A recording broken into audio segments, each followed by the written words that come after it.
Sergi Punset a commentare questa partita che l'Azzurra ha tenuta viva fino alla fine senza riuscire a pareggiare. Sì, una nota tutti, è quello che cerchiamo, tenere il Lodi controllato al massimo possibile per 50 minuti, credo che l'abbiamo fatto, ma il Lodi è molto Lodi, alla fine è vero che ha marcato il gol dopo un blu,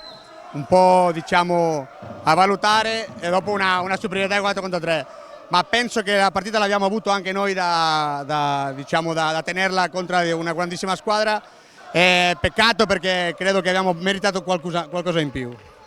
Tante occasioni, cosa è mancato per superare un portiere forte come Grimaldi? Non è tanto quello che è mancato, perché davanti c'è Grimaldi è per me è uno dei 2 o 3 migliori portieri d'Italia e sicuramente qualcuno in più dell'Europa. Allora ha mancato che davanti abbiamo un grandissimo portiere, una grandissima squadra e noi ha mancato qualcuna lucidità davanti porta, ma l'importante è che abbiamo fatto una partita che credo che meritiamo qualcosa in più, abbiamo tenuto controllato il Lodi al massimo possibile,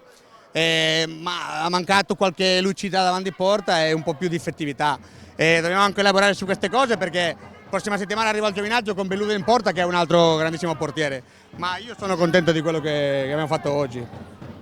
Sabato arriva il Giovinazzo, diciamo che comincia il momento decisivo del vostro campionato. Ma io non voglio dire ancora il momento decisivo perché alla fine è la terza giornata del secondo girone, ma è vero che contro il Giovinazzo, anche se si è rinforzato tantissimo bene il mercato d'inverno, è una squadra con quella che dobbiamo giocare alla pari e provare di vincerla a casa, e il secondo girone deve essere tutto un po' diverso e dobbiamo fare punti il più veloce possibile. Grazie, in bocca al lupo.